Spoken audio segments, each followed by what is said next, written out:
কোরআনের মধ্যে ডাকিয়া ডাকিয়া আমার আল্লাহ বলেন, ওয়ামা আরসালনাকা ইল্লা রাহমাতাল লিল আলামিন।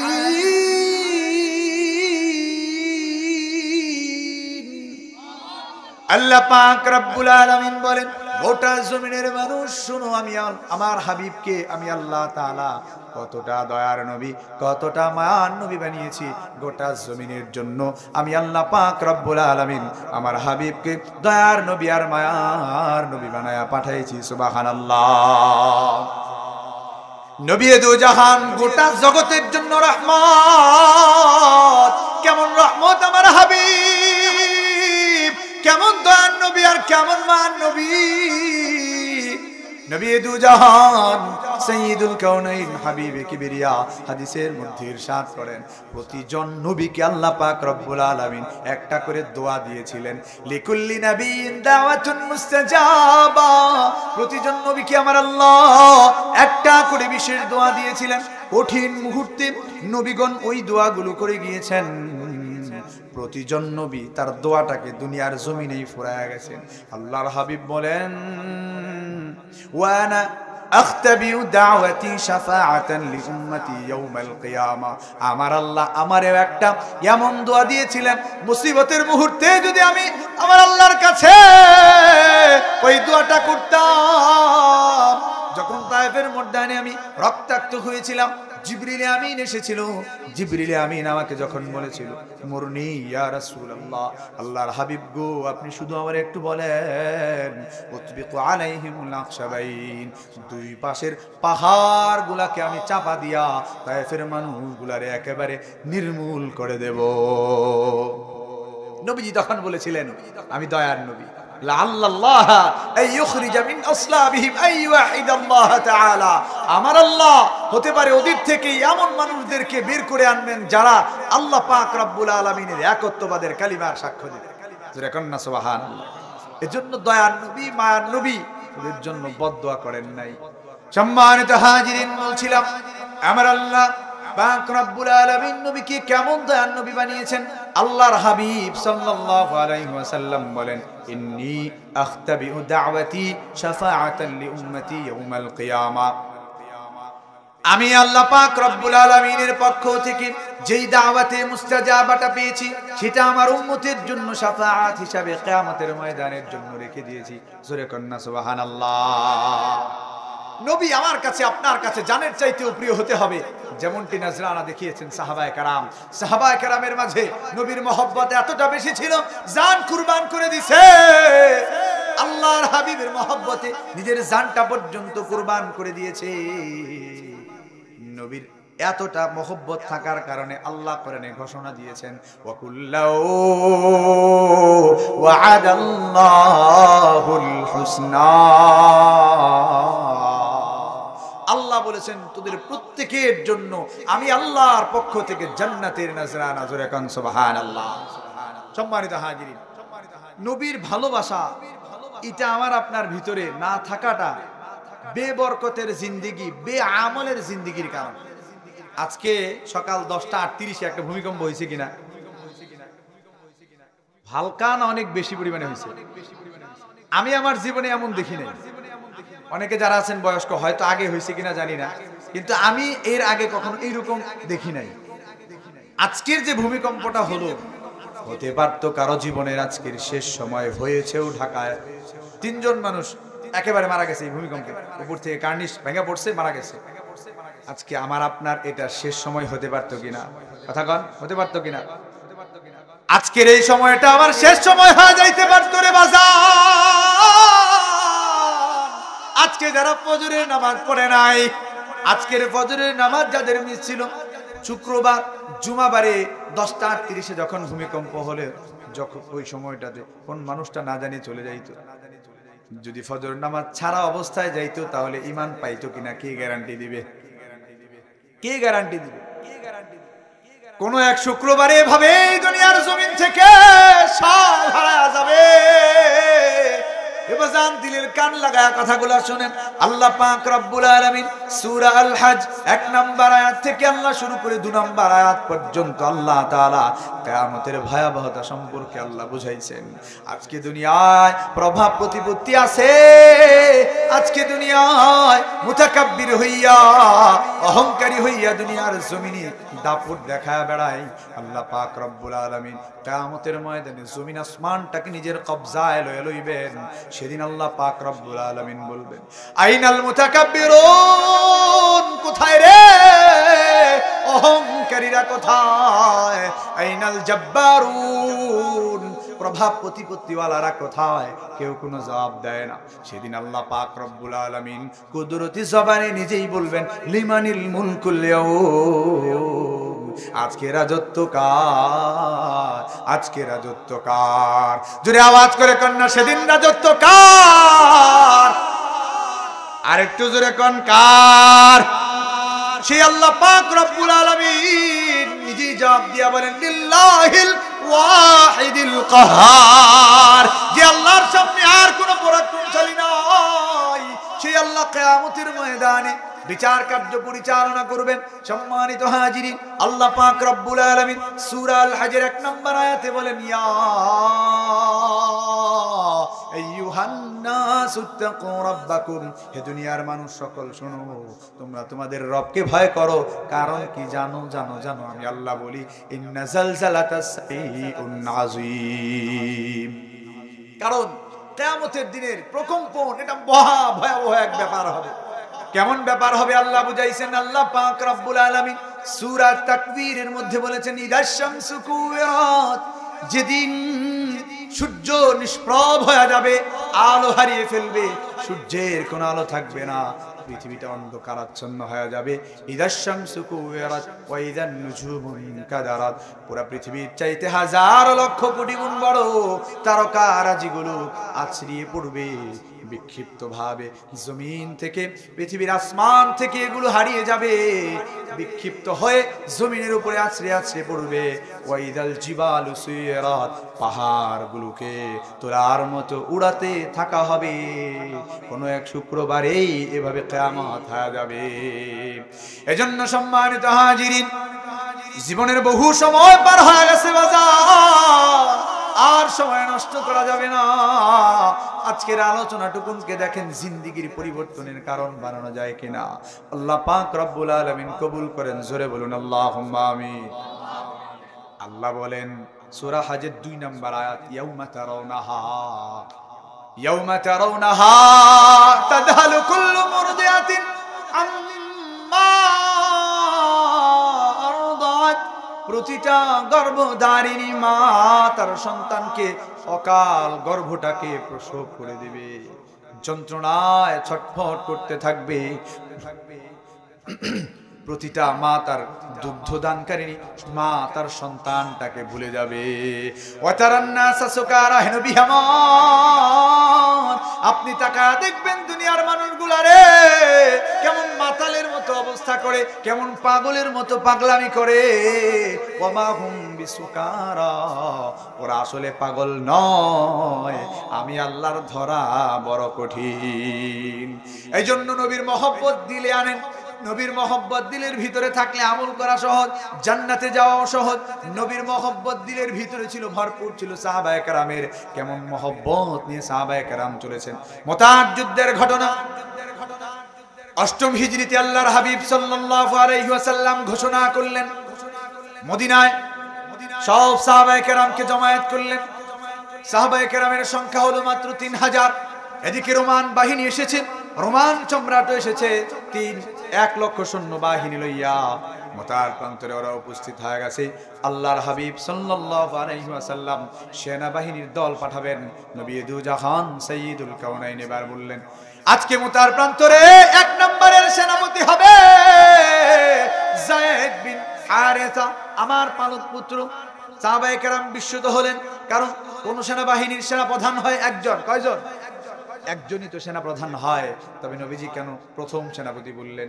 এরপরেই নবীজি বললেন 2 নম্বরের সেনাপতি হবে আমার চাচাতো ভাই, আমার সঙ্গে যার শরীরের গঠনের বহু মিল আছে, জাফর ইবনে আবি তালেব হবে এই যুদ্ধের দ্বিতীয় সেনাপতি। 3 নম্বরে আব্দুল্লাহ ইবনে রাওয়াহা। এই তিনজন যদি শাহাদাত বরণ করে নেয়, তোমরা 4 নম্বরের সেনাপতি নিজেরা বানায় লইবা। আল্লাহর হাবিবের এই ঘোষণা শোনা মাত্র মুনাফিকরা বিভিন্ন কিছু বলাবলি করতে লাগলো। এই 3 জন সাহাবী কেউ প্ররোচনা দিতে লাগলো, কিন্তু আল্লাহর নবীর জবান থেকে বের হওয়া একটা কথা তাদের জিন্দেগি আল্লাহর রাহে বিলিয়ে দেওয়ার কারণ হয়ে যায়। জোরে আওয়াজ করে কন্না সুবহানাল্লাহ।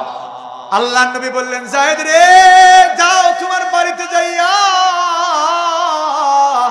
তোমার পরিবারের কাছ থেকে বিদায় লয়ে আসো। যায়েদ বিন হারেসা কয়, নবী গো, আপনি তো আমার মূল অভিভাবক, আমি কার কাছে যাব, আমি কার কাছ থেকে অনুমতি আনবো? আপনি বলেছেন যথেষ্ট হয়েছে, আমার ইজাজতের কোনো প্রয়োজন নাই। জাফর ইবনে আবি তালেবকে বললেন, জাফর রে, কয়টা দিন হয়েছে মাত্র তুমি হাবাসা থেকে হিজরত করে আসছো। মক্কায় থাকতে তোমার সেই যে হাবাসায় পাঠিয়েছিলাম বাদশা নাজাশির কাছে, খায়বার বিজয়ের দিনে তুমি আমার কাছে আসছো। খায়বার বিজয়টা মুসলমানদের জন্য অনেক বড় অর্জন ছিল। সেই খায়বারের ভূমি থেকে মুসলমানের অনেক সম্পদ অর্জন করেছে, অনেক কৃষি জমি অর্জন করেছে। নবীজি খায়বারের বিজয়ের পরে অনেক আনন্দিত ছিলেন, কিন্তু নবীজি বলছেন, খায়বার বিজয়ের কারণে আমি নবী বেশি আনন্দিত নাকি আমি নবী আমার বিকুদুমি জাফর, আমার জাফরের আগমনের কারণে বেশি আনন্দিত? দুটাকে আলাদা করতে পারছি না। এরপর নবী আলাইহিস সালাম জাফর ইবনে আবি তালেব রে কইলেন, জাফর রে, আল্লাহর রাস্তায় জিহাদ করে শাহাদাত বরণ করা লাগবে। আল্লাহর রাস্তায় যারা মারা যায় শাহাদাত বরণ করে, ওরা মৃত নয়, ওরা আল্লাহর জান্নাতের সবুজ পাখি হয়ে ঘুরে বেড়ায়। জোরে আওয়াজ করে কন্না সুবহানাল্লাহ। আল্লাহ পাক রব্বুল আলামিন কোরআনে বলেন, ওয়ালা তাহসাবান্নাল্লাযীনা কুতিলু ফি সাবিলিল্লাহি আমওয়াতা বাল আহইয়াউন ইনদা রাব্বিহিম ইউরযাকুন।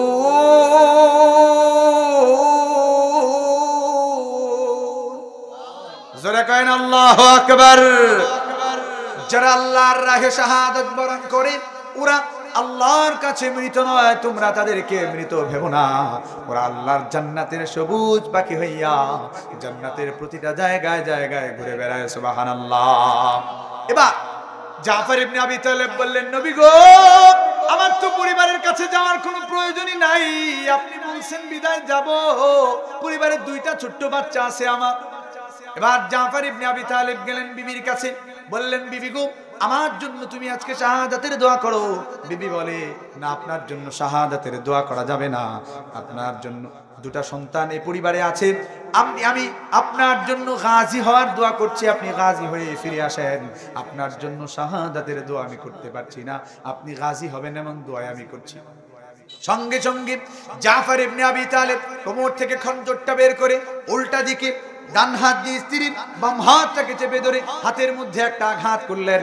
আঘাতের পরে পরে নবী আলাইহিস সালাতু ওয়াস সালামের এই সাহাবী বললেন, এরে আমার স্ত্রী, তোমার হাতের মধ্যে যে আমি আঘাত করলাম, এই আঘাতের কারণে তোমার হাত আজকে কেটেছে কিনা? বলেন তো, হাত কি কাটবে? উল্টা দিক দিয়ে আঘাত করলে হাত কাটার কথা নয়। বিবি বললেন, না, আমার হাত তো কাটে নাই গো স্বামী। কি বুঝাইতে চাইলেন বুঝলাম না। এবার জাফর ইবনে আবি তালেব বললেন, আজকে তোমার যত দোয়া সব দোয়া আল্লাহর দরবারে উল্টা যাবে, একটা দোয়াও কবুল হবে না। কেন জানো? কারণ আমার আগে একজন সেনাপতি, আমার পরেও একজন সেনাপতি, আমি নিশ্চিত আল্লাহর রাহিমতার যুদ্ধে শাহাদাতের পেয়ালা পান করে নেব। সুবহানাল্লাহ। আব্দুল্লাহ ইবনে হারেসা, আব্দুল্লাহ ইবনে রাওয়াহা, উনি 3 নাম্বার, উনারে পাঠাইছেন নবীজি। দুপুর বেলায় আগ্রহ হইছে, বিবাহ করছেন। ঘরের দুয়ারে যাইয়া শিকলটা বাহির থেকে বন্ধ করে দিয়েছে। বিবিরে ডাক দিয়া কয়, বিবি আমার, ঘরের ভিতরে আসা যাবে না, ঘরে আসলে তোমার চেহারাটা দেখিয়া দিলে মায়া জন্মায়া যাবে। আমি যদি ঘরে যাই, তুমি আমার চেহারাটা দেখলে তোমারও দিলে মায়া জন্মাবে। আল্লাহর নবী বলছেন, এক কথায় আমি আল্লাহর নবী উপরে বিশ্বাস রেখে জান্নাতি পাখি হওয়ার জন্য আল্লাহর রাহে যুদ্ধ করে আমার জীবনটা বিলায় দিতে চাই। সুবহানাল্লাহ। ভিতর থেকে স্ত্রী ডাকিয়া ডাকিয়া কয়, স্বামী আমার, আপনার শুধুমাত্র একটা বারের জন্য দেখবার চাই, দুপুর বেলায় আগদ হয়েছে, আপনারে আমি ভালো করে নজর করে দেখতেও পারি নাই, আমি জান্নাতে যেন আপনারে চিনতে পারি, এই জন্য একবার নজর করে আপনারে দেখবার চাই। আব্দুল্লাহ বিন রাওয়াহা কয় না রে না, ঘরের দুয়ার খোলা যাবে না, নবী বলছে আমি আল্লাহর রাহে শাহাদাত বরণ করব, আমি যদি ঘরের দুয়ার খুলিয়া তোমার দিকে নজর করে তাকাই, দিলে মায়া জন্মায়া যাইতে পারে। না না না, নবীর কথার দাম আমার কাছে সবচেয়ে বেশি। আরো জোরে কোন সুবহানাল্লাহ। আল্লাহর নবীর সাহাবায়ে কেরাম গুলো কেমন, নবীর ইজ্জতের, নবীর সম্মানের, নবীর ইশকার মহব্বত দিলের ভিতরে রেখেছেন, গুরুত্ব দিয়েছেন। সম্মানিত হাজিরিন, আল্লাহ পাক রব্বুল আলামিন নবীকে যতটা দামি বানিয়েছিলেন, নবীর সাহাবায়ে কেরাম নবীকে ততটা গুরুত্ব দিয়েছেন, ভালোবেসেছেন। এই তিনজন সাহাবী একেবারে মুতার যুদ্ধে এক এক করে শাহাদাতের নজরানা দিয়া জান্নাতের সবুজ পাখি হওয়ার জন্য শাহাদাতের সুপিও পেয়ালা পান করছে। সুবহানাল্লাহ।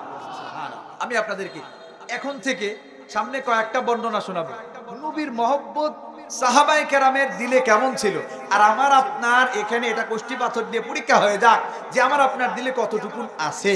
ওনারা কেন জান্নাতি হয়েছে আর আজকে আমার আপনার অধপতন কেন, এইটার একটু আলোচনা একটু পরখ করতে চাই। এখন থেকে এই বর্ণনাগুলো আরেকটু মনোযোগ দিয়ে শুনতে হবে। রাজি আছেন তো আপনারা ইনশাআল্লাহ? রাজি আছেন তো ইনশাআল্লাহ? আল্লামা সফিউল্লাহ মুবারকপুরি রাহিমাহুল্লাহ তাআলা আর রাহিকুল মাখতুমের মধ্যে এই ঘটনা এনেছেন। আল ইসাবা ফি তাময়িজ সাহাবার মধ্যে আল্লামা ইবনে হাজার আসকালানী রাহিমাহুল্লাহ এই ঘটনা এনেছেন। আল্লামা ইবনে দাকতুর উনি জাদুল মাআদের মধ্যে এই ঘটনাটা তিনি ওই জায়গায় আনছেন। এই তিনও জায়গার বর্ণনাকে এক করলে যে ঘটনাটা বর্ণিত আছে, যে ঘটনার বর্ণনা পাওয়া যায়, নবী দু জাহান সাইয়্যিদুল কাউনাইনকে সাহাবায়ে কেরাম কতটা ভালোবাসছেন, সাহাবায়ে কেরাম কতটা মহব্বত করছেন। নবী দু জাহান সাইয়্যিদুল কাউনাইন হাবিবে কিবরিয়াকে সাহাবায়ে কেরাম কতটা ভালোবাসছেন। সাহাবায়ে কেরামের ভালোবাসার কিছু নজরানা, নিজের জানের চাইতে সাহাবায়ে কেরাম আল্লাহর হাবিবকে বেশি ভালোবাসছেন। এক কথায় যুদ্ধের ময়দানে চলে গিয়ে জানটা বিলায়া দিয়ে আসছেন। এই জন্য নবীজিও ওই সাহাবায়ে কেরামকে কদর করছেন, নবীজিও ভালোবাসছেন। সূরা কান সুবহানাল্লাহ। বর্ণনায় আসছে সাদ বিন রবি রাদিয়াল্লাহু তাআলা আনহু, বর্ণনাকারী সাহাবী যায়েদ বিন সাবিত রাদিয়াল্লাহু আনহু, আল্লাহর নবীর বিখ্যাত এই সাহাবী যায়েদ বিন সাবিত রাদিয়াল্লাহু তাআলা আনহু গোটা জমিনের মানুষগুলোরে ডাকিয়া ডাকিয়া বলেন, সাদ বিন রবি রাদিয়াল্লাহু তাআলা আনহু তিনি ছিলেন কিবারে সাহাবার মধ্যে অন্তর্ভুক্ত, জলিলুল কদর সাহাবী ছিলেন। তিনি মদিনার মধ্যে বড় ব্যবসায়ীদের অন্তর্ভুক্ত ছিলেন। তিনি অনেক প্রভাব প্রতিপত্তিওয়ালা ছিলেন, তার অনেক ধন সম্পদ ছিল, তার সমাজে অনেক প্রভাব প্রতিপত্তি ছিল, ওনার দুজন স্ত্রী ছিল। এত বড় একজন মানুষ, সমাজে যার প্রভাব প্রতিপত্তি আছে, নবী শুধু কইছে মক্কার কাফেররা আসছে, যুদ্ধে যাওয়া লাগবে, সব ছেড়ে ছুড়ে সাদ বিন রবি আল্লাহর জন্য উহুদের ময়দানে চলে গেছে। জোরে কোন সুবহানাল্লাহ। সাদ বিন রবি যেমন যুদ্ধের ময়দানে গেছে, নবী বুঝতে পারছেন আমার সাদ আর বাইচা নাই, সাদ আর বেশি সময় বাঁচবে না। সাদ বিন রবির সংবাদ নেয়ার জন্য নবীজি ডাক দিবেন, কে আসলে দাঁড়াও, সাদ বিন রবির কি সংবাদ আইনা দিতে পারবা? মা ফাআলা সাদ ইবনুর রবি, সাদ বিন রবির কি হলো এ সংবাদ এনে দিতে পারবা? দাঁড়িয়েছেন যায়েদ বিন সাবিত। যায়েদ বিন সাবিত বলেন, আমি কদম বাড়ালাম, সামনের দিকে আগা যাই, পিছন তাকিয়া নবী আমারে ডাকিয়া ডাকিয়া কয়, যায়েদ রে দাঁড়াও। আমার এই সাহাবীটা আমার এক কথায় বুদ্ধি আসছে, ওরে যদি তুমি পাও তাহলে বলবা আন্না রাসূলুল্লাহ সাল্লাল্লাহু আলাইহি ওয়াসাল্লাম ইয়াকরাউ আলাইকাস সালাম। জোরে কোন সুবহানাল্লাহ। নবীজি পিছন থেকে ডাকলেন, যায়েদ রে দাঁড়াও, যদি সাদ বিন নবীরে খুঁজা পাও তাইলে গিয়া বলবা নবীজি তোমারে সালাম দিছে। সুবহানাল্লাহ কর। এবার যায়েদ বিন সাবিত আরেকটু আগায়া গেছে, নবীজি পিছন থেকে আবার ডাক দিচ্ছে, যায়েদ রে দাঁড়াও, যদি আমার সাদ রে খুঁজা পাও তাহলে কইবা কাইফা তাজিদুকা, যুদ্ধের ময়দানে যুদ্ধ শেষে তোমার কি অবস্থা, তুমি নিজেকে কি অবস্থায় আবিষ্কার করছো, তোমার অবস্থান কি? এবার যায়েদ বিন সাবিত বলেন, নবীর থেকে আমি দুইটা পয়গাম লয়ে আগায় গেলাম। আমি যুদ্ধের ময়দানে গিয়া দেখি মুসলমানদের বহু সাহাবীরা পড়ে আছে রক্তাক্ত অবস্থায়, ঘোড়ার পায়ের আঘাতে আঘাতে মুসলমানদের চেহারাগুলো ক্ষত বিক্ষত হয়ে আছে। আমি খুঁজতে লাগলাম অনেক মুসলমান সাহাবী যারা আল্লাহর নবীর জালিলুল কদর সাহাবী পড়ে আছেন। আমি আগায়া যাইতে যাইতে আতুফ ফিল কাতলা, আমি নিহত হওয়া মানুষগুলোর মধ্যে খুঁজতে লাগলাম। সামনে গিয়া দেখি সাদ বিন রবি পড়ে আছে, ওয়াবিহি সাবউনা দরবাতান, গায়ের মধ্যে 70টার বেশি আঘাত, গায়ের মধ্যে 70টার বেশি আঘাত। ওয়াবিহি আখিরু রামাকিন, একেবারে অন্তিম মুহূর্ত, জানটা চইলা যাবে অবস্থা। আমি ডাক দিয়া বললাম, সাদ রে, আল্লাহর হাবিব আমারে পাঠাইছে তোমার সংবাদ দেওয়ার জন্য। আল্লাহর হাবিব বলে দিছে যদি আমি সাদ রে খুঁজা পাই, সাদ বিন রবিরে আমি নবীর পক্ষ থেকে সালাম দেবা। আন্না রাসূলুল্লাহ সাল্লাল্লাহু আলাইহি ওয়াসাল্লাম ইয়াকরাউ আলাইকা সালাম, নবী তোমারে সালাম দিছে। এবার সাদ বিন রবি ডাকিয়া যায়েদ বিন সাবিত রে কয়, 70টা আঘাতের পরে জবান দিয়ে কথা বেরোনোর কথা নয়, নবীর কথা শুনিয়া এবার চাঙ্গা হয়ে গেছি। জবান দিয়ে এবার উচ্চ আওয়াজ বেরিয়েছে, চিল্লা এখন আল্লাহু আকবার। সাহাবায়ে কেরামের ঈমান নবীর কথা শুনবার সঙ্গে সঙ্গে যুদ্ধে যায়। এবার মৃত্যুর অন্তিম মুহূর্তে দাঁড়ায় আছে, নবীর কথা শুনছে, নবীর সালাম পাইয়া চাঙ্গা হয়ে গেছে, জবানে উচ্চ আওয়াজ বেরিয়ে আসছে। নবী দুজাহান সাইয়্যিদুল কাউনাইনের এই সাহাবী ডাকিয়া কয়, ওয়া আলা রাসূলিল্লাহি সালাম, আমার পক্ষ থেকেও তুমি নবীরে সালাম জানাবা। আর যায়েদ শুনো, তোমার আরেকটা কথা কই। যায়েদ বিন সাবিত কয়, নবী আমার আরেকটা কথা কইছে। সাদ বিন নবী কয়, তাহলে আমারও আরেকটা কথা আছে। যায়েদ বিন সাবিত রাদিয়াল্লাহু তাআলা আনহু বললেন, নবীজি জিজ্ঞাসা করছেন, কাইফা তাজিদুকা, উহুদের যুদ্ধের পরে তুমি তোমারে কেমন করে খুঁজে পাও, আবিষ্কার করো, তুমি তোমারে কেমন করে আবিষ্কার করো, তোমার অবস্থা কি? যায়েদ বিন সাবিত জিজ্ঞাসা করছে, সাদ ইবনে রবি ডাকিয়া কয়, যায়েদ রে, নবীরে গিয়া বলবা, ইন্নী লা জিদুরি হাল জান্নাহ, আমি আমার নাকের কাছে জান্নাতের ঘ্রাণ পাই। জোরে আওয়াজ করে কন্না সুবহানাল্লাহ, আর জোরে কন্না সুবহানাল্লাহ। যায়েদ বিন সাবিত আল্লাহর নবীর কাছে সংবাদ লয়ে আসছে, নবীজির মাথায় তো হেলমেটের লোহা চোখা ঢুকে গেছে, গালের ভিতরে একটা ঢুকেছে, দান মোবারক শহীদ হয়েছে। কিন্তু আল্লাহর নবীর এক কথায় যারা জীবন বিলায়া দিতে গেছে, নবীর মহব্বত করে যারা আল্লাহর রাহে জীবন বিলায়া দিয়েছে, নবীজিও তাদেরকে মহব্বত করে জান্নাতের সুপারিশ করে দিয়েছেন, জান্নাতের পরওয়ানা ঘোষণা করে দিয়েছেন। সুবহানাল্লাহ। শুধুমাত্র সাহাবায়ে কেরামের মধ্যে বড় কিবারে সাহাবাদের যারা ছিলেন, তারাই শুধু আল্লাহর হাবিবকে মহব্বতের নজরা দেখাইছে তা নয়, বাবার চাইতেও ছোট্ট সাহাবায়ে কেরাম গুরু, বাবার চাইতে মায়ের চাইতে আল্লাহর নবীকে বেশি ভালোবাসছে। মাজমাউজ জাওয়ায়েদ ও মানবাউল ফায়ায়েদ 15761 নম্বর হাদিসের বর্ণনাকারী সাহাবী হযরত আবু হুরায়রা রাদিয়াল্লাহু তাআলা তিনি বর্ণনা করেন, আল্লাহর নবী একবার সাহাবায়ে কেরামের একটা জামাত লিয়া হেঁটে যাইতেছেন মদিনায়। ওখানে বসে আছে আব্দুল্লাহ ইবনে উবাই ইবনে সালুল, মুনাফিকদের সর্দার। রাস্তার পাশেই ফি জিল্লিন বসে আছে। ও বসে থাকা অবস্থায় নবীজি এবার হেঁটে যান, নবীজির কদম মুবারকের, জুতা মুবারক থেকে একটু ধুলি উঠছে। এই ধুলিগুলো গিয়া এই উবাই ইবনে সালুলের গায়ের মধ্যে লাগছে। উবাই ইবনে সালুল এবার বলে, ইবনে কাবাসার পায়ের ধুলা আমার গায়ে লাগছে, ইতরটার গায়ের পায়ের ধুলা আমার গায়ে লাগছে। জোরে কান নাউজুবিল্লাহ। মুনাফিকগুলো নবীরেও বহু কষ্ট দিছে। কয়, ইতরটার গায়ের পায়ের ধুলা আমার শরীরে আইসা লাগছে। এবার ওই সাহাবায়ে কেরামের যে জামাত, এই জামাতে আব্দুল্লাহ ইবনে উবাই ইবনে সালুলের সন্তান আব্দুল্লাহ আছে। জোরে কান সুবহানাল্লাহ। এবার বাবায় বয়া মুনাফিক সাহাবী উনি বয়া এই কথাগুলো বলতেছে নবীর পিছনে। আল্লাহর নবীর খাঁটি সাহাবী যারা, তাদের মধ্যে ওই মুনাফিকের সন্তান আব্দুল্লাহ আছে। আব্দুল্লাহ এবার আল্লাহর নবীর সামনে গিয়া দাঁড়ায়, নবীরে ডাকিয়া ডাকিয়া কয় ইয়া রাসূলুল্লাহি ওয়া ইয়া হাবিবাল্লাহ হুজুর আল্লাযী আকরামাকা, যে আল্লাহ আপনাকে সম্মান দান করেছেন, ওয়া আলাইকা আনজালাল কিতাব, যে আল্লাহ আপনার উপরে কিতাব নাজিল করেছেন, সে আল্লাহর কসম করে বলি এই জানলি আপনি আমারে অনুমতি দেন আদরিব উনুকাবি, আমার বাবার কল্লাটা কাটিয়া আপনার কদম মুবারকের মধ্যে ফেলে দেব। চিল্লা এখন আল্লাহু আকবার, আর জোরে কোন আল্লাহু আকবার। বাবার চাইতে সন্তানের দিলে নবীর মহব্বত কম না বেশি? আওয়াজ করে কোন কম না বেশি? ছোট্ট সাহাবী নবীর জীবনেও দেখে নাই, না দেখাও নবীর এতটা ভালোবাসছে।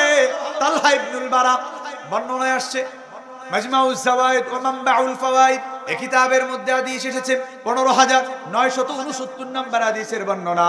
নবী দু জাহান আল্লাহর হাবিব মক্কা থেকে হিজরত করে, ঘটনা সবাই জানে, মক্কা থেকে হিজরত করে মদিনায় আসবেন। ঘোষণা হয়ে গেছে পুরা মদিনায়, মদিনার মানুষগুলো বেরিয়ে গিয়ে মদিনার পথপ্রান্তরে একেবারে কিনারায় দাঁড়ায়া থাকে। নবী আসবেন, নবীজি আসবার সঙ্গে সঙ্গে তাকে আমরা সুস্বাগতম জানাবো। তালা আল বাদরু আলাইনা বলবো, কবিতা রচনা হয়ে গেছে, সবাই বেরিয়ে যায়। একদিন পার হয়ে যায়, নবী আসে না। ছোট্ট সাহাবীগুলা কয় বাবা গো, শুনছি মক্কা থেকে নির্যাতিত হয়ে দিনের নবী, মায়ার নবী, আমার পরাণের নবী নাকি মদিনায় আসবে, কই আইলো না তো। বাবা কয় আসবে বাজান আসবে। দ্বিতীয় দিন আবার দাঁড়ায়া থাকে। এভাবে করে করে কয়েকটা দিন অতিবাহিত হয়ে যায়। আল্লাহর নবী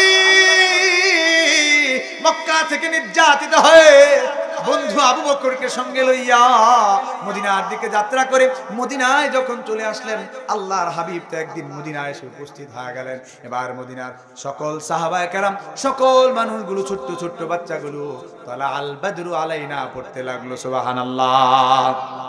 এবার তালহা ইবনুল বারা নামক এক পিচ্চি মানুষ নবীর সামনে গিয়া দাঁড়াইছে। আল্লাহর নবীর দেখিয়া, নবীর নুরানি চেহারাটা দেখিয়া নবীর ডাক দিয়া কয় ইয়া রাসূলুল্লাহ ইন্নী ইউহিব্বুকা, ইয়া রাসূলুল্লাহ ওয়া ইয়া হাবিবাল্লাহ, আমি আমার জানের চাইতে আপনারে বেশি ভালোবাসি।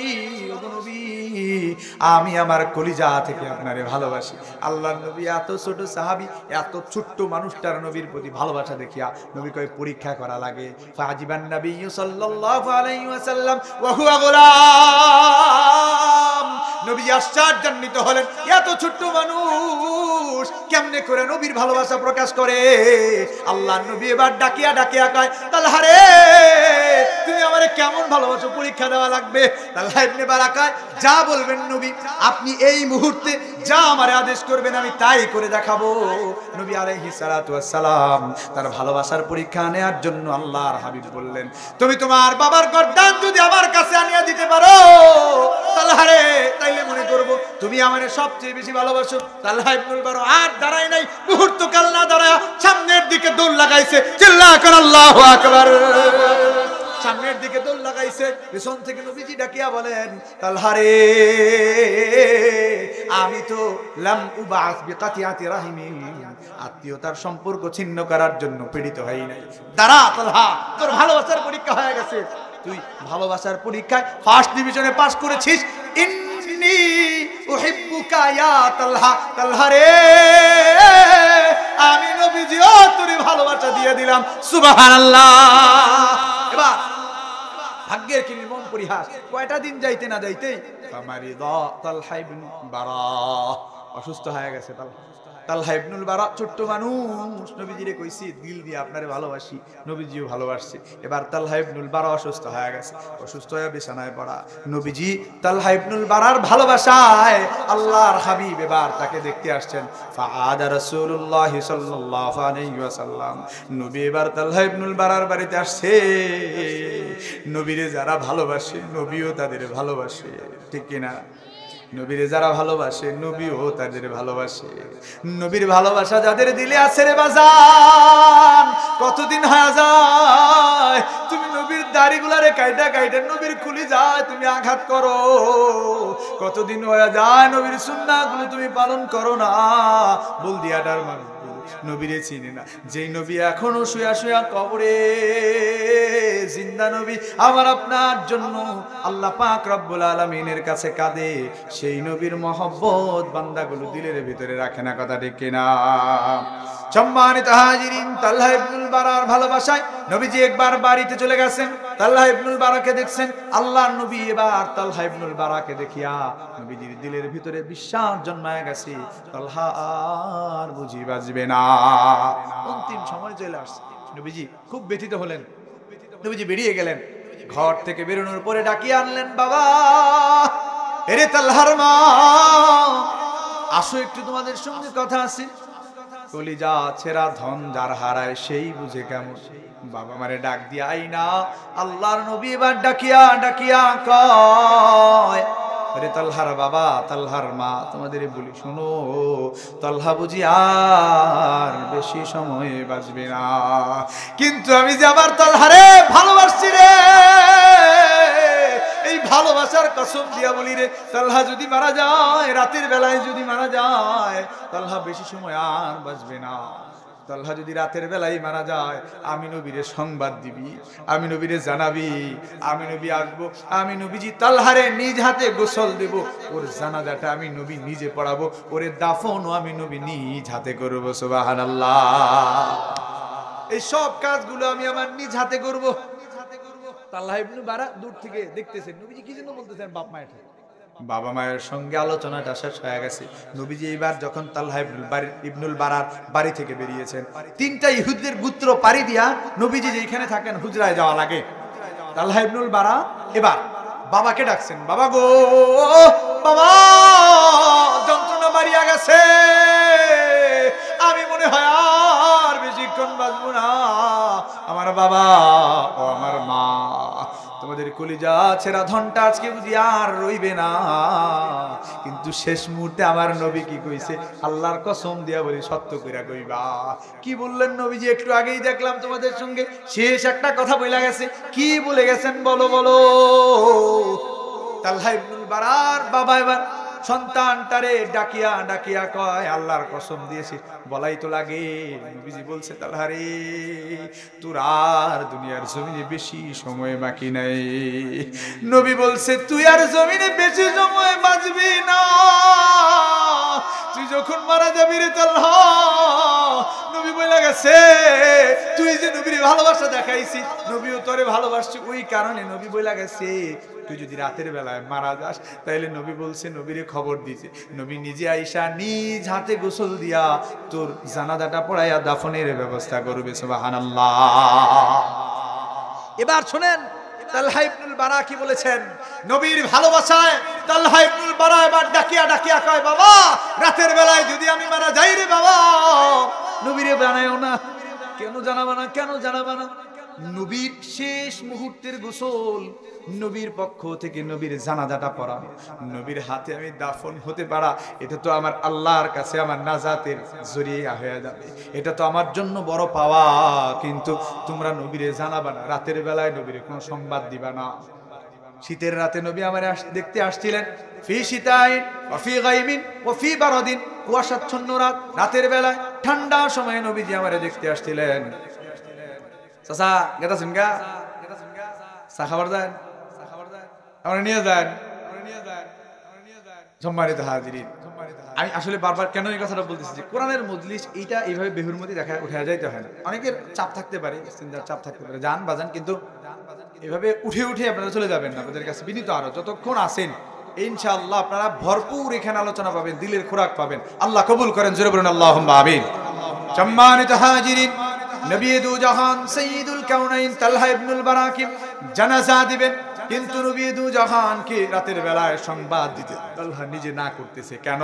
কেন গো?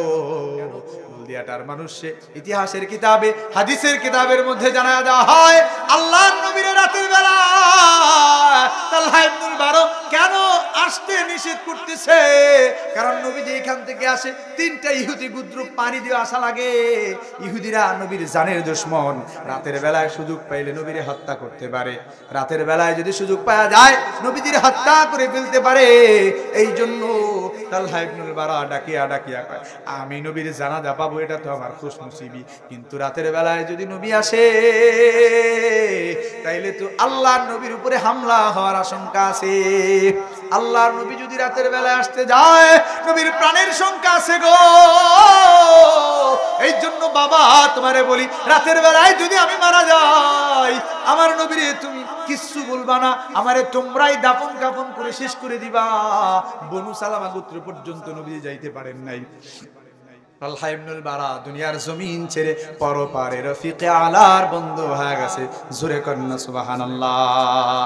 এই যে তালহা ইবনুল বারা মারা গেলেন, নবী সঙ্গে সঙ্গে সংবাদ পাইছেন, দ্রুত নবীজি ফিরে আসছেন। দাফন কাফন করে জানাজা পড়ায় নবীজি এবার কবরের মধ্যে নিয়া দাফন করিয়া নবী দু জাহান আল্লাহ পাক রব্বুল আলামিনকে ডাকিয়া ডাকিয়া কয়, হে আমার মালিক আল্লাহুম্মা ইলহাক বিতালআতা আনতা তাদহাক ওয়া হুয়া ইয়াদহাক। ও আমার আল্লাহ, আমার তালহা ছোট্ট ছিল, এরপর আমার ভালোবাসা প্রকাশ করছে। আমার তালহা রে, ওর ভালোবাসার কারণে আমি নবীও ভালোবাসছি। এই জন্য আল্লাহ আপনার কাছে আমার আরজি, আপনি যখন তালহার দিকে নজর করে তাকাবেন, কুদরতি নজর দিয়ে আপনি তালহার দিকে তাকাইলে আপনি হাসি মুখ লয়ে তালহার দিকে তাকায়েন। জোরে কন্না সুবহানাল্লাহ। আর তালহার সঙ্গে এমন মুআমালা করিয়েন গো আমার আল্লাহ, তালহাও যেন আপনার দিকে তাকায় হাসে। সুবহানাল্লাহ কোন। তালহাও যেন আপনার দিকে নজর করিয়া হাসতে হাসতে আপনার সঙ্গে মিলিত হয়। নবীর মহব্বতের কারণে এই ছোট্ট মানুষগুলো মহব্বতের নজরানা দেখাইছে। নবীও ভালোবাসছেন। কেমন ভালোবাসা বাসছেন যে সন্তানের চাইতেও মা তার নবীকে বেশি ভালোবাসছে। সাহাবী সন্তানের চাইতেও বেশি ভালোবাসছে। এটা আমাদের জন্য আজকের শিক্ষা। আমাদের দিলের ভিতরে নবীর ভালোবাসা নাই, এই জন্য আজকে আমাদের ভিতরে দেখেন এত অবনতি, আমাদের আমলের মধ্যে কোনো তারাক্কি নাই। সম্মানিত হাজিরিন, হযরত আনাস ইবনে মালিক রাদিয়াল্লাহু তাআলা আনহুর বর্ণনা, তিনি বর্ণনা করেন, লাম্মা কাদিমান নবী সাল্লাল্লাহু আলাইহি ওয়াসাল্লাম, আল্লাহর নবী যখন মদিনায় আসলেন, নবীজি মদিনায় আসছেন, সব মানুষগুলা মদিনার সব নারী সব পুরুষগুলা নবীর একটা একটা করে হাদিয়া দিছে। নবীজির কাছে গিয়া সবাই একটা একটা করে হাদিয়া দিছে। কিন্তু আমার মায়ের কাছে এর বয়স তখন 8 বছর। আনাসের বয়স কত? 8 বছর। নবীজি আসছেন মদিনায়, আনাস ইবনে মালিকের হাতের মধ্যে এইভাবে ধরছেন মা, হাতের মধ্যে ধরিয়া এবার নবীর দরবারে যাইয়া আল্লাহর নবীরে ডাকিয়া ডাকিয়া কয়, ইয়া রাসূলুল্লাহি ওয়া ইয়া হাবিবাল্লাহ, হুজুর মদিনার প্রতিটা পুরুষ প্রতিটা নারী আপনাকে ইল্লা আতহাফাতকা বিহাদিয়াতিন, প্রত্যেকজনই আপনাকে কোনো না কোনো হাদিয়া দিয়েছে, কিন্তু আমি আনাসের মা, আমার কাছে কোনো হাদিয়া দেওয়ার মতো কিছু নাই। নবী গো, আপনার মহব্বতে আমার আনাসকে আপনার কাছে লয়ে আসছি, আমার আনাসকে আপনার কাছে দিয়ে গেলাম। ওয়া ইয়াখদিমুকা, ও আপনার খেদমত করবে, যা পারে তাই করবে, আমার আনাসকে আপনার কাছে আমি দিয়ে গেলাম হাদিয়া হিসাবে। জোরে কোন সুবহানাল্লাহ। হযরত আনাস ইবনে মালিক বলেন, খাদামতু রাসূলুল্লাহি, আল্লাহর নবীকে আমি খিদমত করেছি 10 বছর পর্যন্ত। আল্লাহর হাবিব এত উত্তম আদর্শের অধিকারী ছিলেন, 10 বছরে একটা দিনের জন্য আল্লাহর হাবিব আমারে কখনো ধমক দিয়া কথা কর নাই। সুবহানাল্লাহ। নবীর চেহারার দিকে তাকানো সাহাবায়ে কেরামের জন্য ভালোবাসা ছিল। সাহাবায়ে কেরাম নবীর দিকে তাকানোটাকেও ইবাদত মনে করতেন।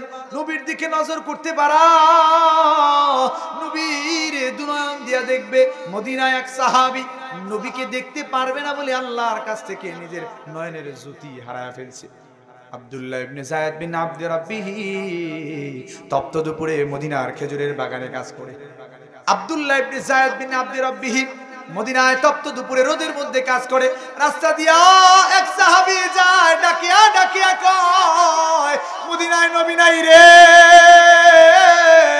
আমার নবী নাই রে। রফিকে আলার পরম বন্ধু হয়ে আমার নবী জমিন ছাড়িয়া আল্লাহ পাক রব্বুল আলামিনের পরম বন্ধু হইয়া পরপারে পাড়ি জমিয়েছেন।